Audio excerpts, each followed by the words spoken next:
Hey all, welcome back to my channel. So in today's video, we are going to discuss about the static methods, which is the continuation of static properties that I have already discussed in the previous video. If you didn't see that, I'll link that in the description box. You can go check it out. And before going into our session today, you can just have a you can just pause this video and have a look at this particular code that I have mentioned here and try to analyze the output. Try to estimate the output of this particular code. Don't execute it, just try to analyze it if you are already familiar with this static properties and static methods topic. Okay, if you didn't know it, in today's session we are going to discuss about this thing, and by the end of the video I am sure that you will be able to estimate the answer on your own without trying to execute it. Okay, so don't miss out this video. Check out the full length video in order to know more about this static properties and static methods and uh, much more things. Okay, so yes, in the previous session we have already discussed about the static properties. So coming to static methods is also similar to static properties. Just like how the static properties share the common memory for all its handles, similarly static methods also. So basically one thing about the static methods is static method is nothing but we are writing a function. Is it on methods is nothing but function or tasks. Okay, so when it comes to static method, it can access only static properties. That means by using the static function, we can only call the static properties, but we can't call the non-static properties. If we are calling the non-static properties, it will throw you an error. Okay, we will see all those things here. And also static methods cannot be virtual in nature, and by using the static methods and static properties we can write it like we can call it, we can use it without creating any object. Okay, this we'll be discussing in the later videos, because for this we need to discuss about the scope resolution operator, which will be in the further videos. So this is about the static methods. So instead of explaining this, first, let us analyze the code before going into the video. Okay, sorry, before going into the output of this particular code. So, if you see here, this is my class, okay, transaction, and I am taking two properties here. One is SID and the second one is ID. Now, if you see here, my SID is static in nature and my ID is non-static in nature.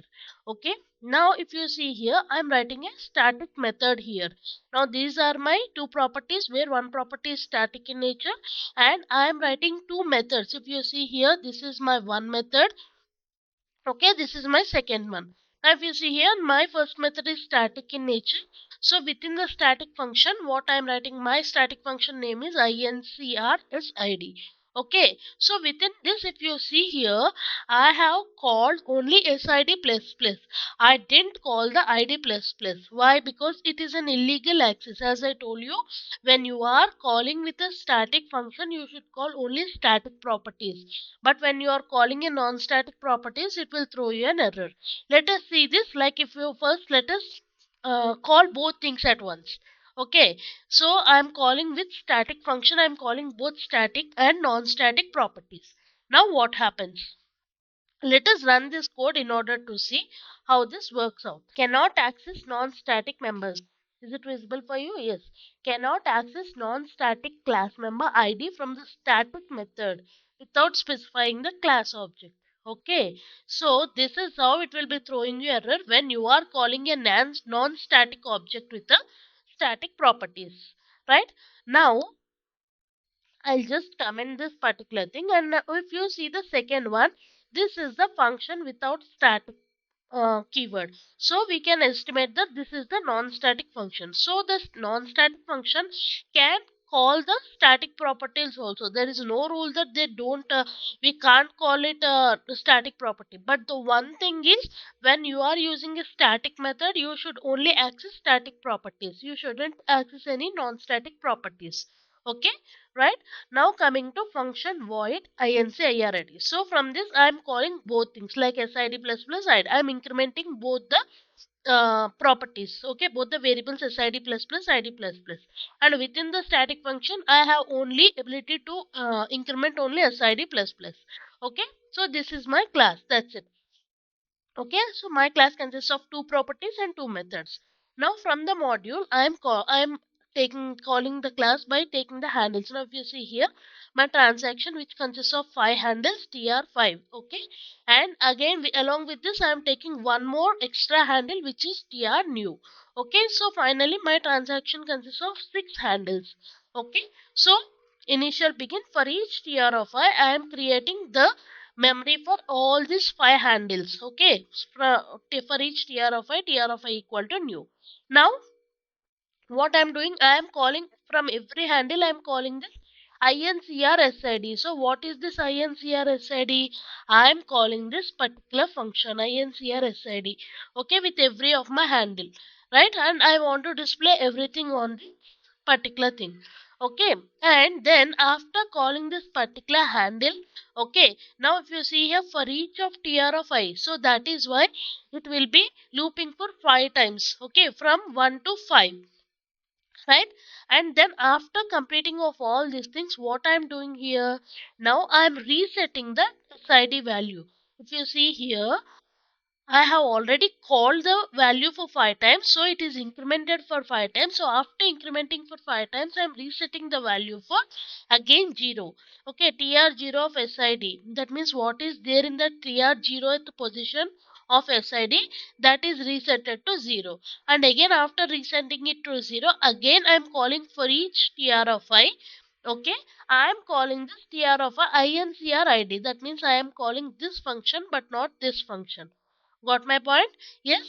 Again the same thing. I want to display everything. Now if we run this particular code, how is our output going to be? Okay. Now if I run this code, so if you see here, see, since I have called for 5 times, SID is incremented from 1 to 5. Why? Because the same memory is shared by all the memory locations, so all the handles.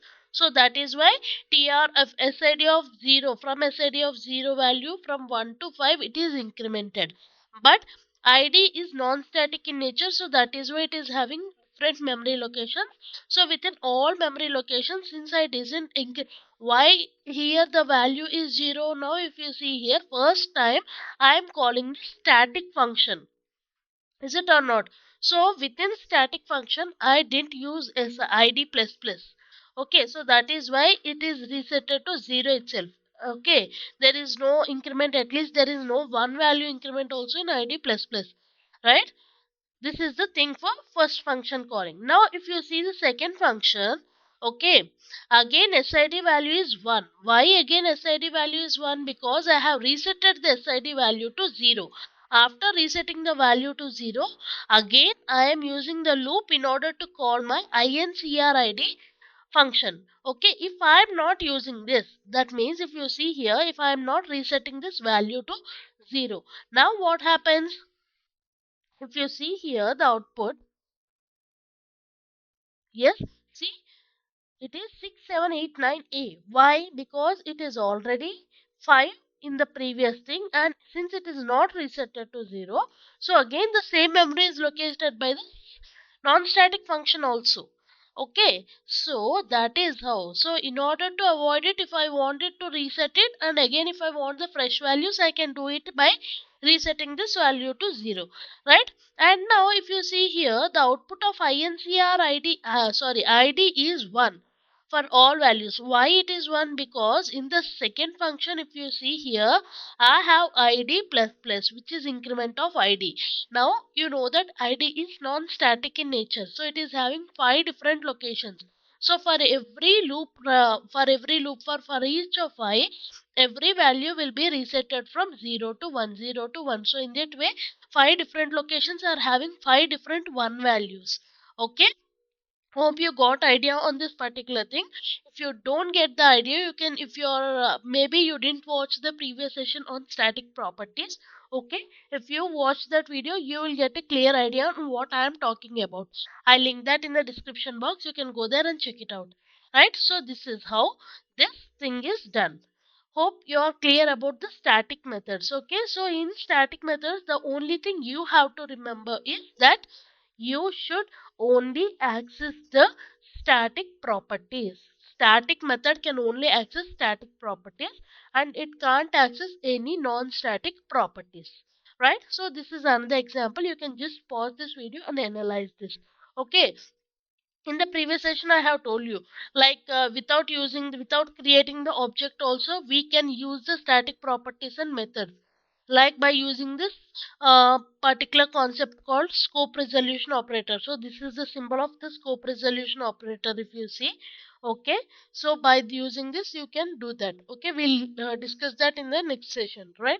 So this is about the particular thing. Now coming to the function static. So in the previous code we have talked about, okay, this is the code. So in this code, as I told you, it is illegal in order to call the non-static member within the function, static function. Okay, so how could we avoid it, right? So is there any other way to write it? Yes, there is a way, of course.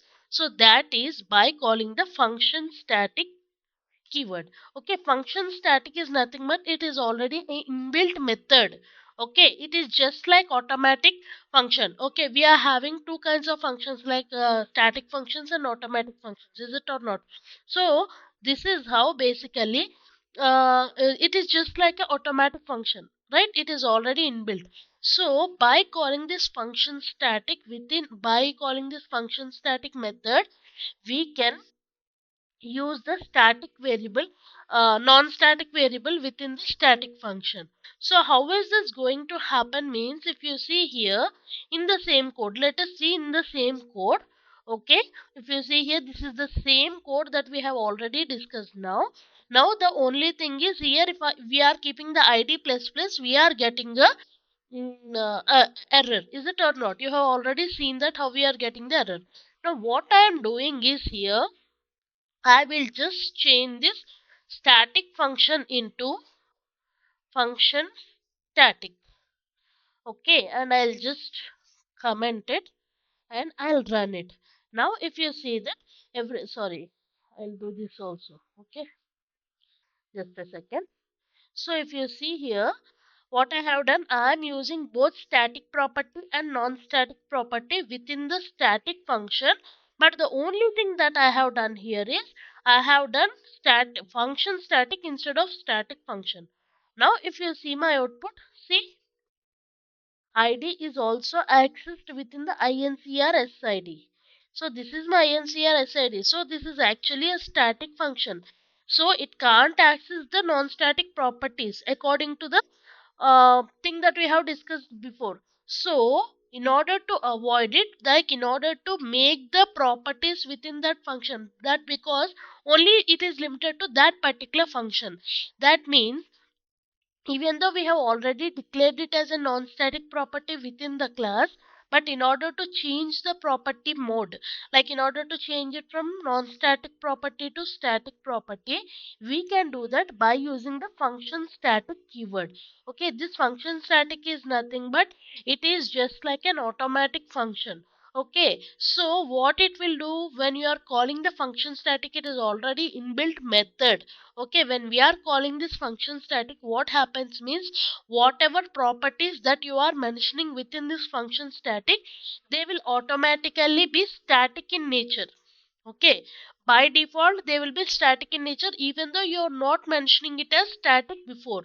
Like if you see here, I didn't mention id as static property, but still it is working within this particular function static. Why? Because after mentioning it as function static, that means the properties that you are declaring within this function static, they will also become static in nature by default.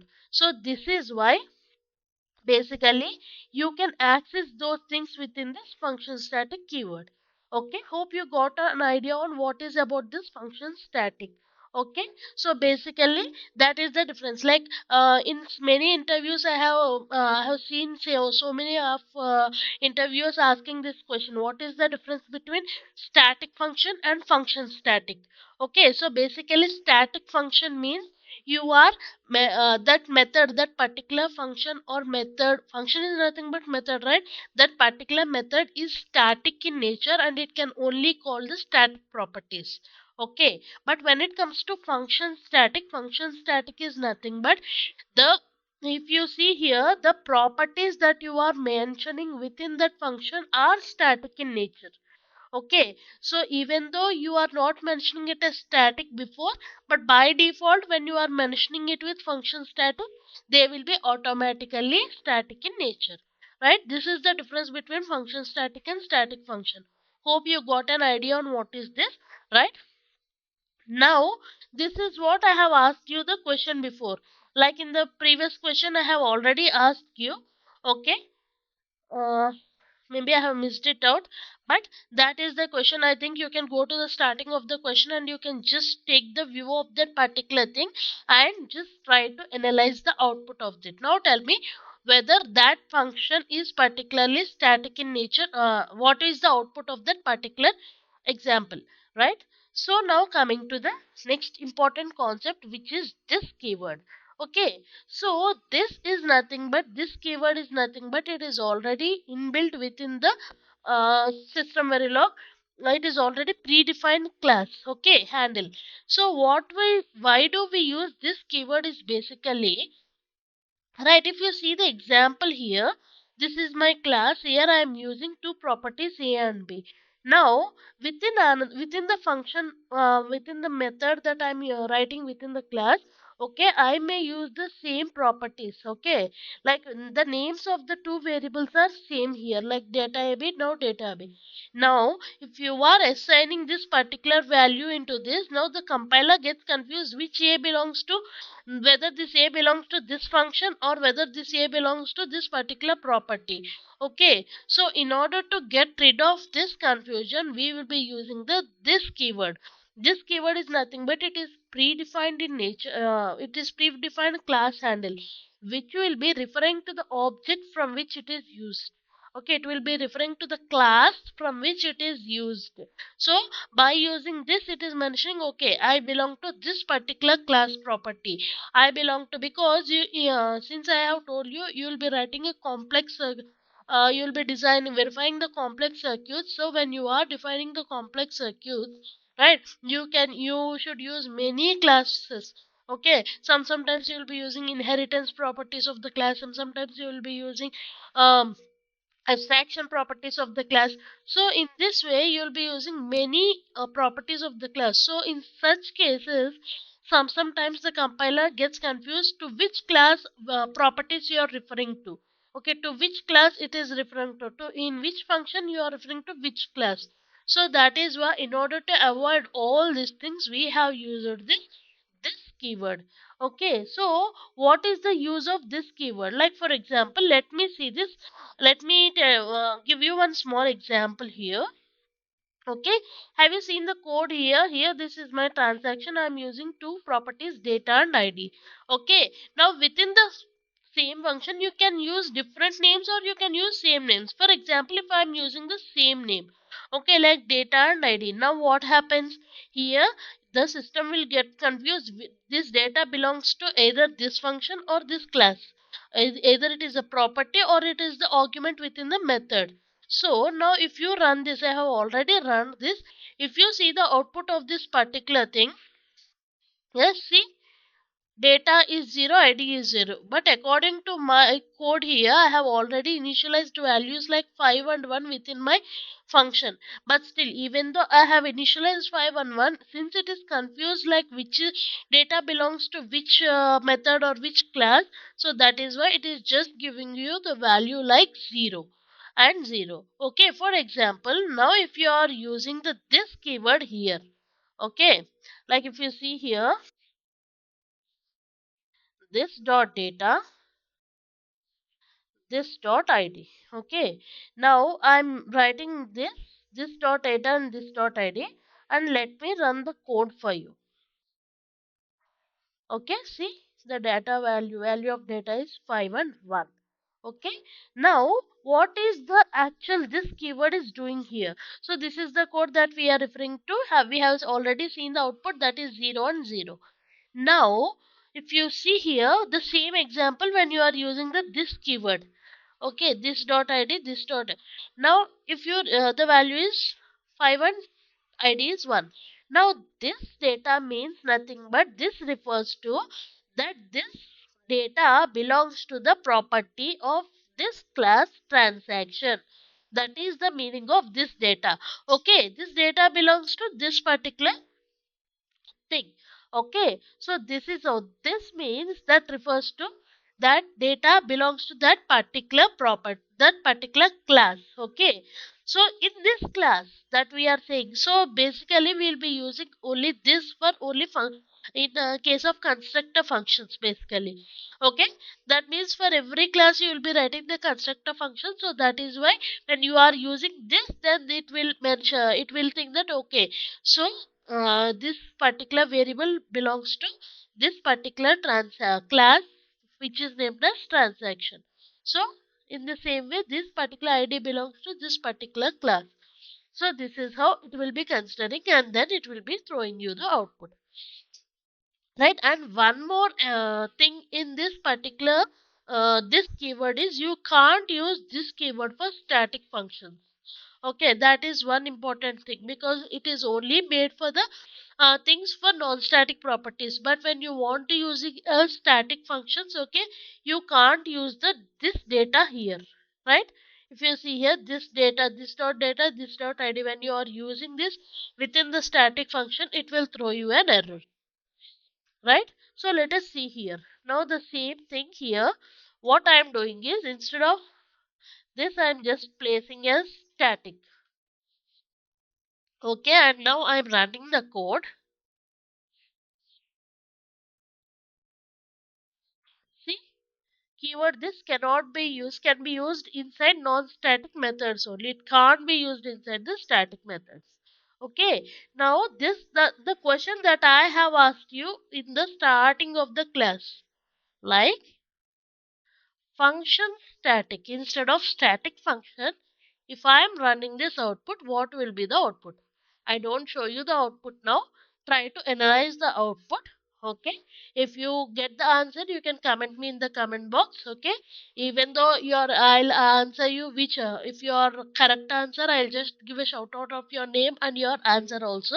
Okay, even though you're wrong, it's fine, because in the next class I'm going to give you the answer for this particular thing. But as I told you before, and executing it on the EDA playground, try to analyze it. Okay, right? So this is about the thing about class static methods and function, static and static function, and this keyword, right? So in the next class we are going to see about class assignments, and then we are going to see how we are going to do copies within the classes, like deep copy and shallow copy. So don't miss that out. If you are new to my channel, consider subscribing my channel and hit on the notification bell also. Thank you all.